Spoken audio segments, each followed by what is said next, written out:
Japan के बारे में तो हम सभी लोग जानते हैं और आप भी जानते होंगे कि जापान कितना अलग देश है। बाकी देश के हिसाब से अगर देखा जाए तो जापान में कुछ ना कुछ चीज़ें हमेशा आपको अलग मिलेंगी जो आपको हमेशा चौंकाती रहेंगी। कुछ ऐसी चीज़ों के बारे में आज हम जानेंगे।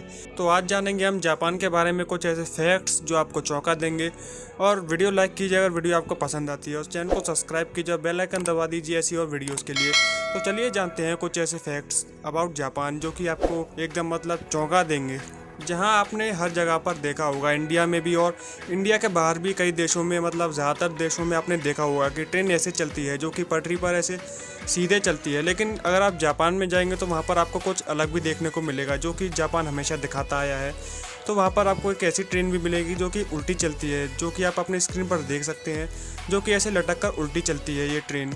जहाँ आपने इंडिया में वेंडिंग मशीन्स को देखा होगा, आपने कई चीज़ों में देखा होगा, मूवीज़ वगैरह में देखा होगा कि इंडिया में वेंडिंग मशीन्स होती हैं जो कि जापान में होती हैं लेकिन इंडिया में भी पाई जाती हैं। लेकिन इंडिया में अगर आप उन्हें ढूंढेंगे तो आपको सिर्फ कुछ ही जगहों पर वो मिलेंगी।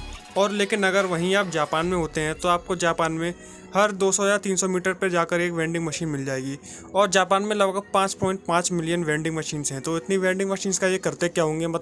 यार इतना तो नहीं खाते होंगे, तो इसीलिए वहाँ पर सिर्फ ये कोक वगैरह नहीं मिलता वेंडिंग मशीन्स में। वहाँ पर वेंडिंग मशीन्स में आपको सब कुछ मिल जाता है। सब कुछ से किराने का सामान, सब्जी, दूध, अंडे और कपड़े तक यहाँ पर आपको वेंडिंग मशीन्स में मिल जाते हैं। तो जापान इसीलिए बहुत यूनिक देश है सब देशों के अलावा। और जापान के बारे में तो आप लोग जानते ही हैं कि वो कितना यूनिक है। और आपने शायद पहले ही सुना हुआ कि वहाँ पर एक ऐसा होटल है, वियर्ड होटल नाम का, जहाँ पर जो भी पूरा स्टाफ है वो पूरा रोबोट से बना हुआ है। वहाँ पर हर काम के लिए रोबोट को रखा गया है। माना कि 10 लोग भी रखे गए हैं वहाँ पर, 10 इंसान हैं, लेकिन वो जो 10 इंसान हैं वो भी इसीलिए रखे गए हैं ताकि वो रोबोटों की देखभाल कर सके, ना कि उस होटल की। और वो रोबोट वहाँ पर खाना बनाने से लेकर वहाँ पर साफ़ सफाई वगैरह करना और रिसेप्शन वगैरह, ये सब वो रोबोट ही संभालते हैं। वहाँ पर इंसानों का सिर्फ एक ही काम है, उन रोबोट्स को संभालना। और ऐसी चीज़ें सिर्फ आपको जापान में ही देखने को मिल सकती हैं। तो एक लाइक बनती है वीडियो पर जापान के लिए।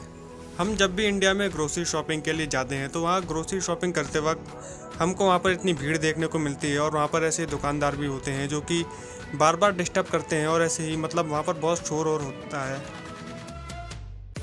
लेकिन अगर वहीं आप जापान में जाते हैं ऐसे ग्रोसरी शॉपिंग के लिए, तो आपको जो वहाँ पर ग्रोसरी स्टोर्स होते हैं और मॉल्स होते हैं, वहाँ कोई कैमरा नहीं होता, वहाँ कोई लोग नहीं होते। आप वहाँ जाइए अपनी पसंद से, अपनी मर्ज़ी से आपको जो भी ख़रीदना है वो सब खरीदिए। और अगर काउंटर पर एक डब्बा रखा होगा, इसमें पैसे डाल दीजिए, पैसे कटवाने भी नहीं, उस डब्बे में डालकर खुद एक्सचेंज ले लीजिए। पता है सुनने में थोड़ा अजीब है, लेकिन हाँ, जापान में लोग एक दूसरे पर इतना विश्वास करते हैं कि वहाँ पर लोग चोरी नहीं करते, इसीलिए वो लोग इसको ऐसे ही खुला छोड़ देते हैं और कैमरास तक भी नहीं लगाते। आपने ग्लो इन द डार्क वाले टैटूज़ तो देखे होंगे जो कि अंधेरे में चमकते हैं और लोगों को वो बहुत पसंद आते हैं। वैसे अगर आप उनको दिन में देखेंगे तो आपको नहीं दिखेंगे, लेकिन जब आप अंधेरे में जाएंगे तो आपको दिखेंगे। लेकिन इंडिया में और बाकी देशों में टैटूज़ ऐसे मिलते हैं जो कि कुछ ही टाइम के लिए होते हैं। अभी लगाया 1 या 2 दिन चले, फिर उसके बाद में ये बेकार हो जाते हैं। लेकिन अगर आप जाते हैं जापान तो वहाँ पर आपको कई चीज़ें देखने को मिलेंगी टैटूज़ से रिलेटेड भी। वहाँ पर आपको ऐसे टैटू मिलेंगे जो कि परमानेंट टैटूज़ होंगे, लेकिन वो डार्क इन द ग्लो वाले टैटूज़ होते हैं। और उनको बनाने के लिए स्पेशल जो टेक्निकली एक इंक लाई जाती है, वो इंक होती है अल्ट्रा वायलेट इंक। तो उसकी वजह से टैटू जो होते हैं वो अंधेरे में ग्लो करने लगते हैं। वैसे तो और टैटू भी करते हैं, लेकिन ये टैटू परमानेंट होने के बाद भी ग्लो करते हैं। और आप इन टैटूज़ को कैसे ही बनवा सकते हैं, अगर आप चाहें कि ये सिर्फ रात में चमके, अंधेरे में चमके, तो ऐसे ही बन सकता है। और आप चाहें कि ये दोनों तरफ चमके, दिन में भी और रात में भी चमके, तो इसके लिए अलग से भी बनवा सकते हैं। तो वहाँ पर टैटूज़ के लिए भी इतनी टेक्नोलॉजी इस्तेमाल की जाती है जितनी इंडिया में शायद ही किसी चीज़ में की जाती होगी। तो अगर आपको भी बनवाना है टैटू तो आप जापान जा सकते हैं इस काम के लिए भी। अगर आप जापान जा रहे हैं तो आपको शायद एक आध टैटू तो बनवाना ही चाहिए जो कि किसी को दिखेगा भी नहीं। तो कैसे लगे फैक्ट्स कमेंट करके ज़रूर बताना कि कौन सा फैक्ट ज़्यादा पसंद आया। और सब्सक्राइब कर देना चैनल को। वीडियो अच्छी लगी हो तो वीडियो को लाइक करना और बेल आइकन दबा देना जो सब्सक्राइब बटन के पास ही है।